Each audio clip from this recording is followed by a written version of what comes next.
Para los que me conocen, pues probablemente no sea la misma idea, pero para los que no, soy una persona que ha trabajado toda su vida en la educación. Tengo otras actividades, pero yo creo que ninguna de ellas me definen. Lo que creo que más se acerca a mí es la idea de hablar directo, claro, y de tratar de ser una persona que vive la vida que quiere vivir. He tratado de ser libre, de ser feliz hasta donde eso es posible, y creo que eso sería lo que me define, para mí por lo menos.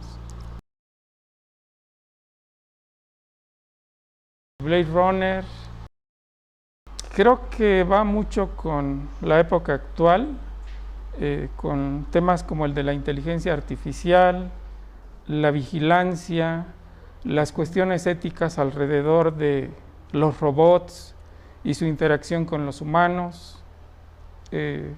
¿Por qué la recordé? No tengo la menor idea. ¿No? Son muchos, pero ahorita estaba escuchando, por ejemplo, Radiohead, pero también me gusta Lacrimosa, Rammstein, casi de todo. Cualquiera. ¿Cualquiera? Sí, no tengo preferencia. El básquetbol. La Biblia, como ya dije en alguna otra entrevista hace años, porque contiene todo, si uno busca, o nada, si uno no sabe cómo buscar, dónde buscar. Dibujo, pinto, escribo. Me gusta estar con la familia, salir a caminar. Me encanta el centro de la ciudad. Creo que es uno de los mejores lugares para perder el tiempo, para perderse, no solo por el anonimato, sino porque de alguna forma te absorbe y te olvidas de ti cuando andas caminando y vas siendo toda esa parte de la ciudad. No voy a sentarme o a tomar un café, voy a recorrer el centro. En lo que respecta a la ciencia, creo que es otra descripción del mundo. No sé si de diferente nivel, pero en mi caso considero que no es superior ni inferior a la filosofía, que es necesaria, indispensable en algunas situaciones, y que a veces hay que dejarla de lado porque no cubre las necesidades humanas. Y con respecto a la filosofía y lo que pueda decir respecto a los temas que mencionas, yo creo que no podemos hablar tanto de la filosofía, sino de las filosofías, y cada una de ellas dijo algo distinto.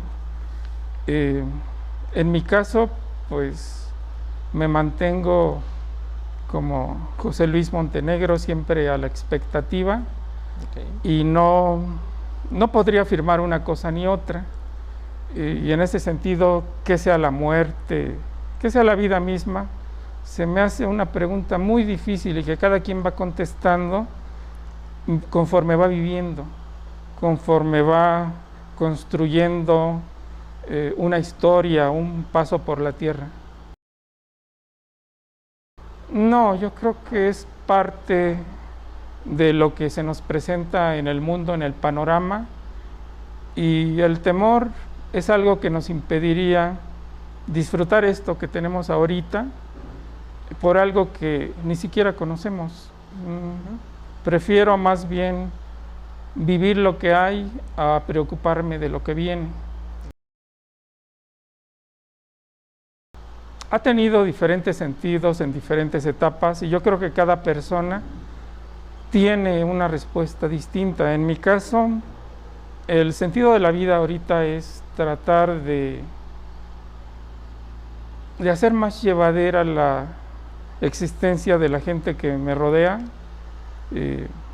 y utilizar mis capacidades al máximo, que no es gran cosa, pero las utilizo a todo lo que dan en cualquier momento en que me encuentre. no guardo ya nada, no me queda tanto de vida, así que pues se va todo a, a la apuesta que implica actuar en cada momento. No, pero tengo la creencia en Dios, de alguna manera tampoco la puedo justificar ni filosófica ni científicamente. Como su nombre lo indica, es una creencia y se mantiene en ese terreno, y tampoco es cuestión que no pueda dormir porque no puedo justificarla, es simplemente parte de mi panorama existencial. No, no tanto. Yo creo que es igual que con la ciencia y la filosofía, otra descripción del mundo que tiene su lugar en diferentes momentos y que a uno le puede ayudar a sobrellevar situaciones muy difíciles y que de alguna forma encaja en el sentido general de lo que es mi mundo. No pienso que esta sea la verdad, ni que los demás deban creer o creer como yo creo. No me importa cómo crean, yo tampoco puedo definirlo. En ese sentido, mi creencia es muy desordenada, muy anárquica, pero está ahí presente. Supongo que tiene que ver con la manera en que me educaron desde niño. Todas esas ideas que impiden que la gente sea libre, disfrute y que hacen que se atormenten de gratis y de paso atormenten a los demás. Creo que ya hay suficiente mal y dolor y sufrimiento como para que todavía nos pongamos creativos y nos inventemos otras torturas para los demás y para nosotros mismos. Nada.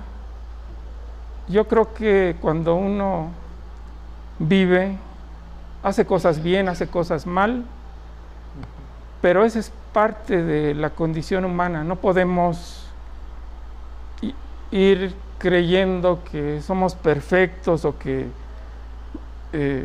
yo creo que ni siquiera podemos intentarlo.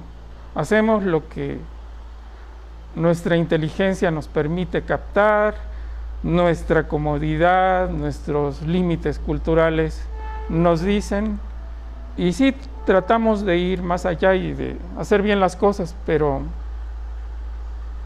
no cambiaría nada. No es tanto que defienda toda la miseria que he acumulado en mi vida, sino más bien que lo acepto como parte de lo que soy, quizás sin enorgullecerme de ello, pero tampoco avergonzándome. Simplemente es un hecho, es como el pasado está allí, y qué bueno que está allí y no está acá. No pienso en lo que pasó antes, pienso en el presente y trato de vivirlo. Okay. La libertad es algo difícil de demostrar. Schopenhauer mismo decía que no había libertad, aunque escribió un tratado sobre la libertad, pero yo creo que es algo que vale la pena como objetivo y como estado de vida, y que si no existiera libertad no tendría chiste estar vivo. Esa libertad nos hace cometer errores o aciertos, pero es también la que nos hace humanos, la que nos da una dignidad, un valor, como decía Sartre, más allá de los organismos naturales, de un mineral. Somos algo más, a pesar de que la gente que ama gatos y perros pueda pensar otra cosa. Yo creo que lo que nos hace diferentes y nos hace valiosos es la libertad, y es lo que hace que tenga sentido continuar. La felicidad es como una utopía, no está ni en ningún tiempo ni en ningún lugar, pero es algo que, igual que la libertad, debemos perseguir. Yo voy con Aristóteles en el sentido de que es algo compuesto, no podemos decir la libertad es la felicidad, el dinero es la felicidad, ni ninguno de los otros objetos que se nos presentan a lo largo de la vida. Requerimos de todo eso, requerimos de una pareja, de amigos, de una comodidad física, material, de cultura, de todo aquello que el hombre ha creado para constituirse como hombre. Pues me voy a lo básico. El otro día una persona tuvo una participación en donde nos recordó que era la filosofía, amor a la sabiduría. En realidad, cuando yo empecé a dar clases, no enseñaba filosofía, enseñaba lógica, historia de la filosofía, ética, pero el amor a la sabiduría yo creo que requiere más que eso, y lo he aprendido pues no hace tanto. No es tan importante el que memoricen biografías, teorías, principios, sino más bien que aprendan a querer, a amar eso que nosotros nos gustó tanto, que estudiamos una carrera y dedicamos la vida no solo a estudiarla, sino a impartirla hasta donde podemos a los demás. En ese sentido, mis clases no son tan académicas. A veces hasta me pregunto si estoy enseñando filosofía o qué diablos estoy enseñando. Aún así, yo creo que podemos hacer, como decía Lionel Ventori en uno de sus textos, en donde señala que cuando uno ve una pintura y le gusta, no le puede explicar al otro por qué le gusta, pero sí puede compartir un poco el ángulo, la visión, invitarlo a que vea aquello que uno está viendo, a que mire otra vez y que trate de encontrar eso que nosotros encontramos. Igual en la filosofía, trato de que vean qué es lo que me gustó y que de alguna forma eso también es importante, sirva en la vida cotidiana para resolver problemas. Una que me gusta impartir porque allí es donde mejor puedo aplicar mi propia idea de la filosofía, es Filosofía 2, Argumentación. Yo, más que un filósofo, me considero un sofista, no solo porque nos pagan aquí, sino porque veo la filosofía como una técnica, como algo que puede simplificarse, que puede enseñarse y aprenderse, y que de alguna forma te permite llevar una vida más fluida en todos los ámbitos.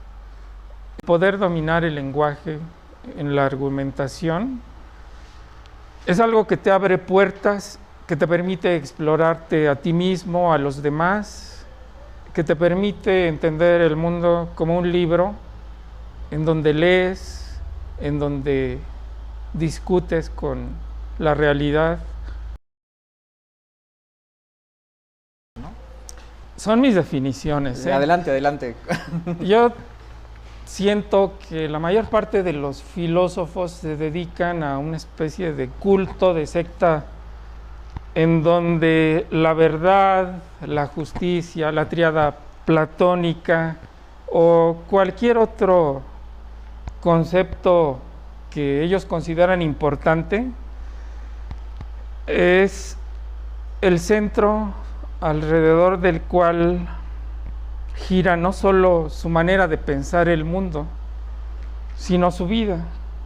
Es decir, dicen, yo soy marxista, yo soy hegeliano, yo soy kantiano, y todo lo ven desde esa perspectiva y lo juzgan como si tuvieran la verdad. del mismo modo que sucede en las sectas. El sofista, en cambio, se mueve de un lado para otro, no tiene una posición ni siquiera argumentativa fija, y en un momento dado lo ves defendiendo una cosa y al ratito la contraria. Y yo creo que eso va más de acuerdo con la vida, no somos lo mismo, estamos cambiando, y decir yo soy schopenhaueriano de aquí hasta que me muera, pues no. Hay cosas digo Schopenhauer porque fue algo así como mi primer amor. Aunque entré en la filosofía por Kant, en cuanto conocí a Schopenhauer, lo estudié línea por línea, palabra por palabra. De alguna forma, uno cuando se enamora quiere ser el otro. En este caso, no solo el mundo, sino los Parerga, el tratado sobre la voluntad en la naturaleza, sobre la libertad, sobre la moral, todos tenían para mí un significado religioso, como el que te mencionaba de los filósofos. Después me di cuenta que había cosas en él muy buenas y cosas muy malas, había aciertos, había fallas, y entonces decidí que no iba a casarme con ningún filósofo, pero que tampoco iba a desechar ninguno, porque todos ellos nos ofrecen un ángulo de la realidad que los otros no. Entonces, por eso yo diría que soy más un sofista que un filósofo. Yo no defiendo ni la libertad que te mencionaba hace rato. En un momento dado yo creo que es mejor no tenerla, en situaciones específicas de la vida. No sé, creo que sería una vida medio falsa el estar defendiendo algo en lo que no crees. Cuando yo defiendo una idea, en ese momento creo en ella, y si después la ataco es porque ya no creo en ella. Okay. Entonces no es tanto que me mantenga a la expectativa o escéptico, sino que voy de creencia en creencia, explorando y tratando de aprender. Todo fluye, una parte quizás se queda, porque si no, no seríamos, pero somos todo el cauce del río. Hay algunas muy concretas, como las 4 preguntas. Son preguntas que sirven para desarrollar cualquier tema y las repito machaconamente durante todo el curso. Quizá no sirvan de nada, pero por lo menos los estudiantes tienen algo en qué basarse para hacer la exposición y no simplemente pasar y ahora qué digo.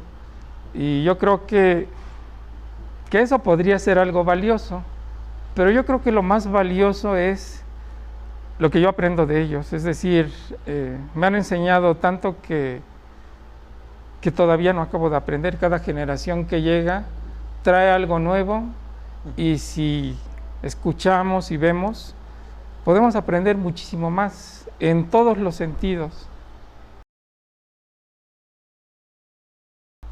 A ver ciertos aspectos de la realidad que yo ni siquiera sabía que existían.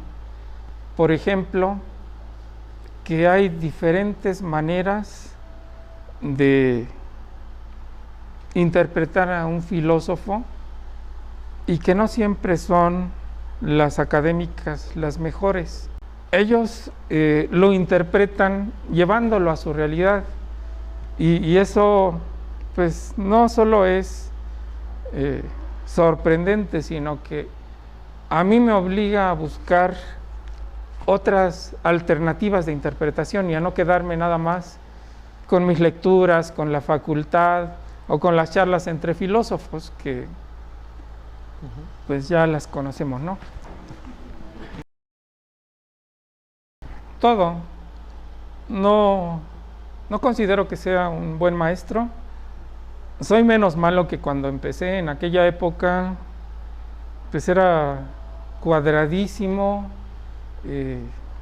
no sé, era horrible, no sé cómo me aguantaban los estudiantes. Quizá no me aguantaban, pero con el tiempo fui volviéndome soportable y todos los días trato de mejorar las cosas. Algo muy concreto que he hecho al respecto es Desde la primera vez que di clases, hice un plan de trabajo para el semestre y cada semestre le voy agregando, mejorando, actualizando. Digo yo, quiero tener un guión a prueba de tontos para que si un día me levanto torpe, no puedo pensar mucho, me baso en el guión y la clase va a salir de todos modos. Eso es lo único que he podido hacer. Estaba en la secundaria y me encontré por ahí un libro de Kant y lo abrí. Casualmente lo abrí en las antinomias y lo leí y me maravilló que una persona pudiera demostrar una cosa y lo opuesto. Y dije, ¿cómo es esto posible? Luego uno de mis hermanos entró a estudiar filosofía, igual que a Lucero me llevó a la facultad, vi el ambiente, no me gustó, era mucho cigarro, mucha marihuana, pero las quesadillas de ahí de afuera estaban muy bien. Ya con eso. Y sobre todo yo creo que fue la idea de que la filosofía te permite tener un panorama más amplio, más claro de la realidad y en ese sentido te ubica, estás menos desubicado que los demás. No quiere decir que ya tengas el saber total, pero ya no te pierdes con cualquier cosa. Okay. Una técnica, aunque me gustó mucho ese recordatorio de que filosofía es amor a la sabiduría. Yo creo que en ese sentido sí tengo ese amor, me gusta aprender, mis mejores amigos,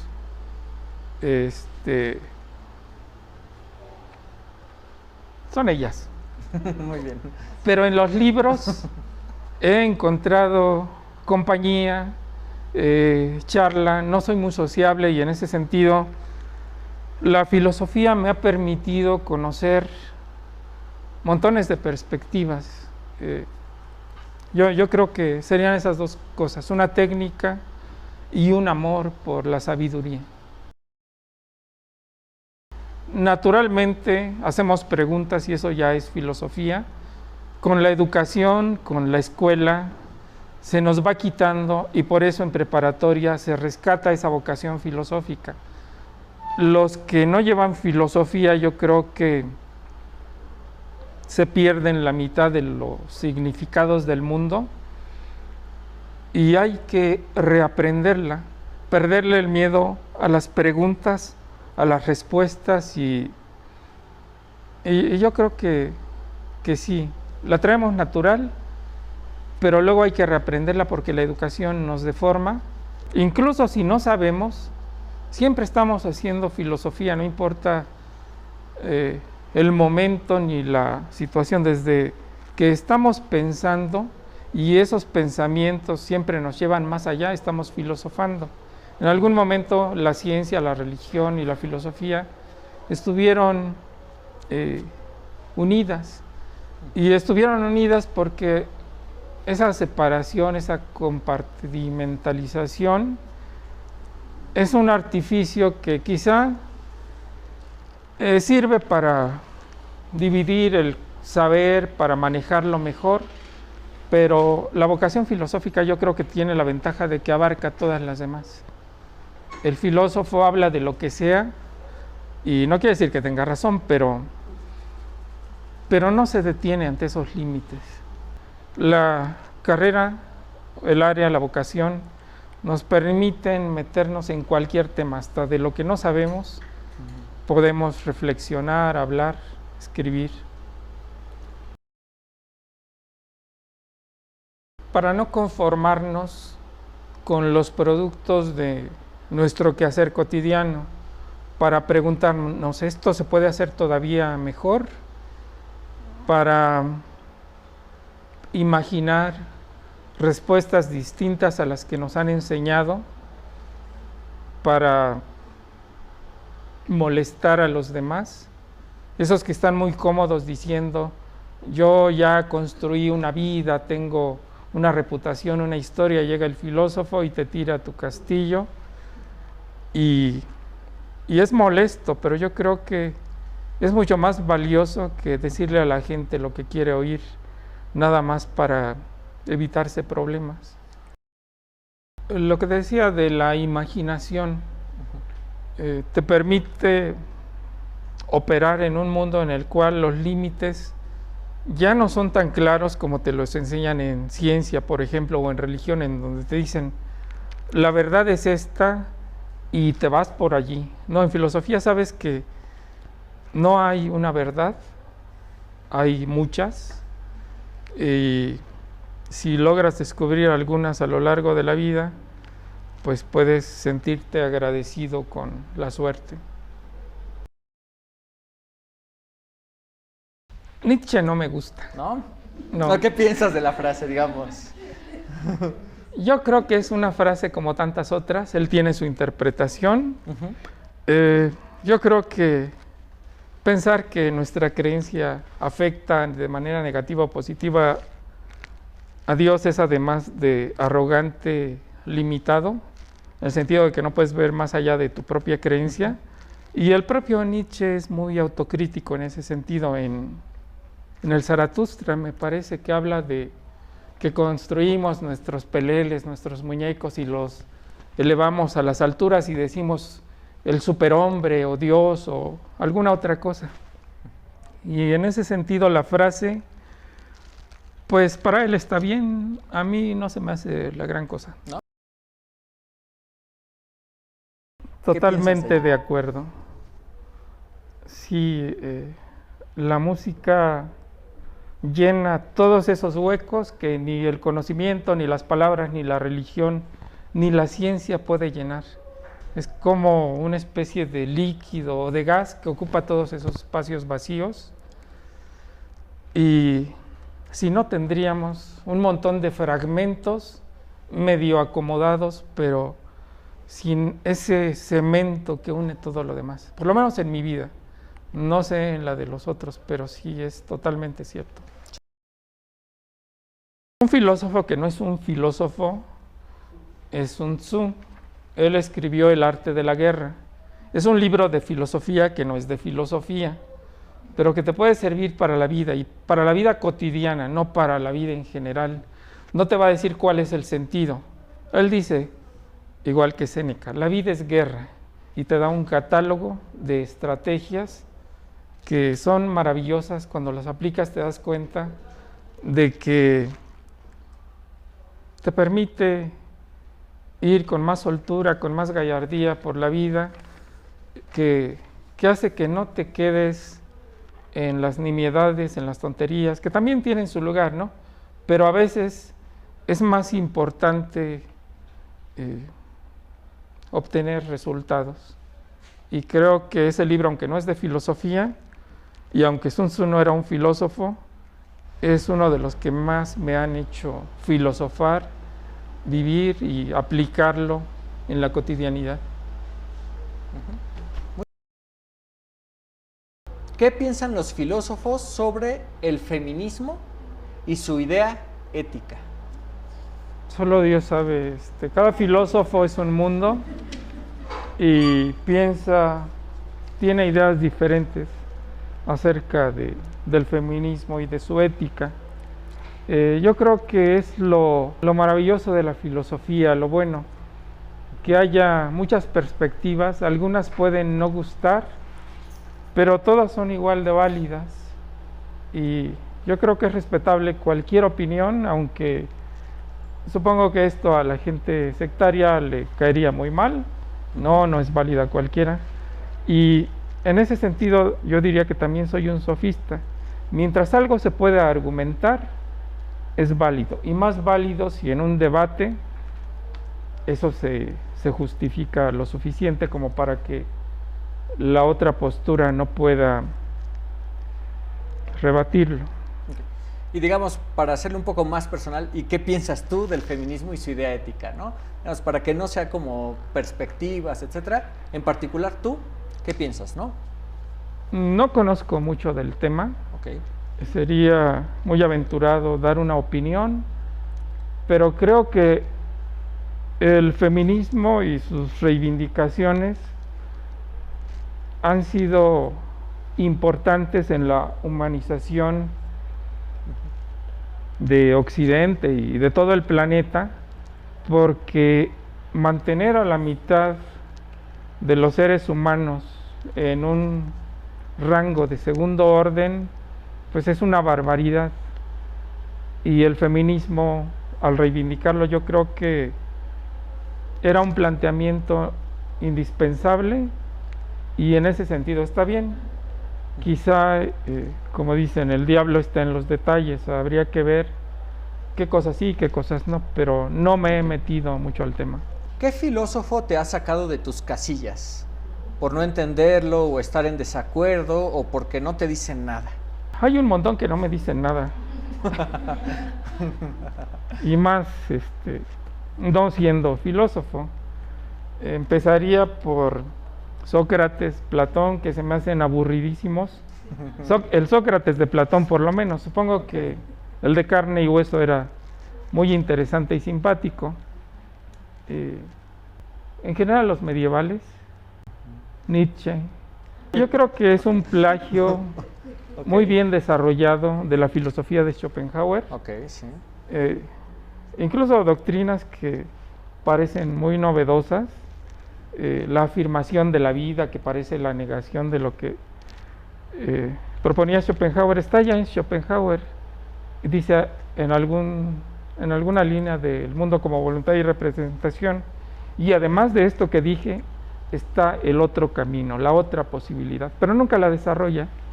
Entonces me irrita mucho también su parsimonia, su insistencia en los temas que a él le obsesionaban. ¿Qué es lo más importante de cualquier filósofo? No sé si sea lo más importante, pero en mi caso,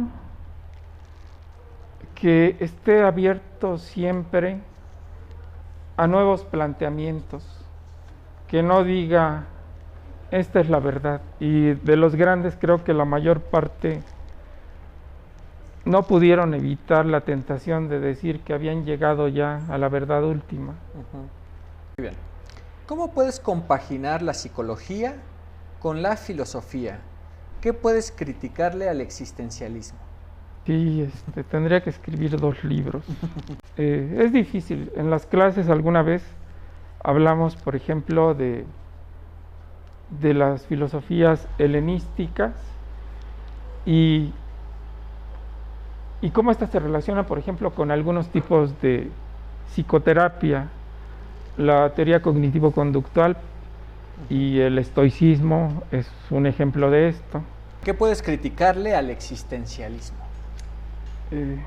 Creo que tiene una visión muy inmediata, que no por ello deja de ser impresionante y quizás cierta, de la realidad, pero hace mucho énfasis en la parte trágica, te recuerda a cada rato de que te vas a morir, de que cada paso que des es un peligro, de que estás en riesgo. Yo creo que la vida es algo que hay que disfrutar, y el existencialismo, aunque te ubica, porque es cierto lo que dice, si no tienes el carácter suficiente puede impedir que vivas. ¿Te refieres con este concepto de angustia, ¿no? Que es como la angustia al ser para la muerte, el criticar el modo de vida que llevamos, como Heidegger en el se vive, se hace y demás. La impersonalidad de nuestra existencia. Es cierto, está ahí, pero a veces hay que ser menos dramáticos y divertirnos, quizá como lo que decías, en vez de querer un Dios que baile, ponernos a bailar nosotros en algunos momentos. En tu pintura y dibujo, ¿cuáles son los símbolos más recurrentes? Son los monstruos, las deformidades, y esto creo que tiene que ver con mi percepción de las personas.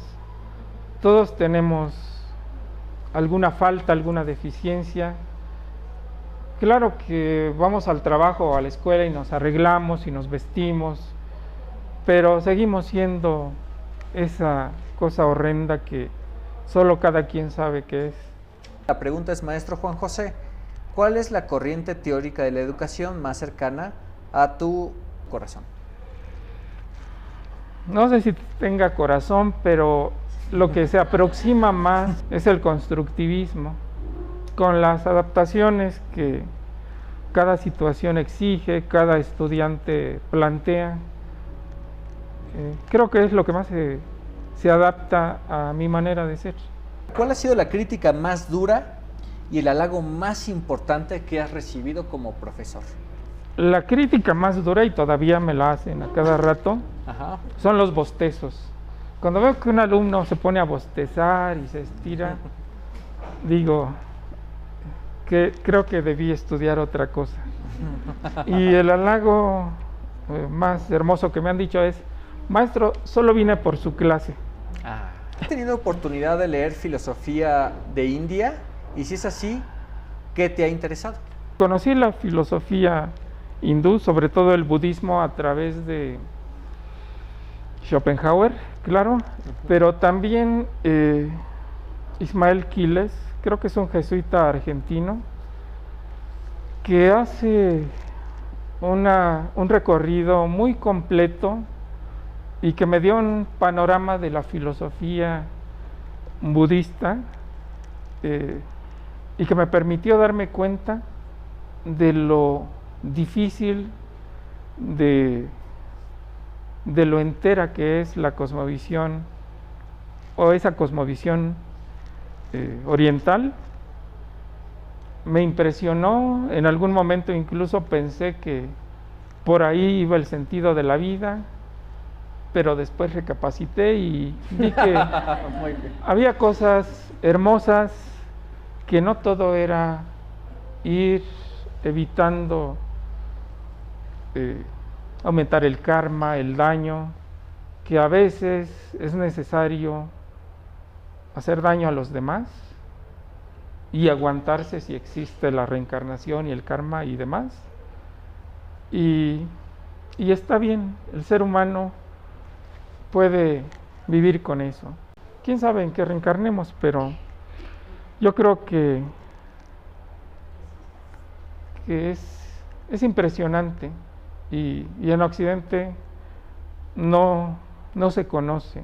Yo mismo apenas tengo un esbozo que me permite contestar esa pregunta, pero si me dijeras qué diferencia hay entre el budismo Mahayana y el Hinayana, pues ya no lo recuerdo. Son cosas muy complejas, interesantes, pero necesitaría otra vida, otro cuerpo, haber nacido allá. Okay. Es demasiado. Oye, ¿entonces crees en la reencarnación? No. ¿No? No.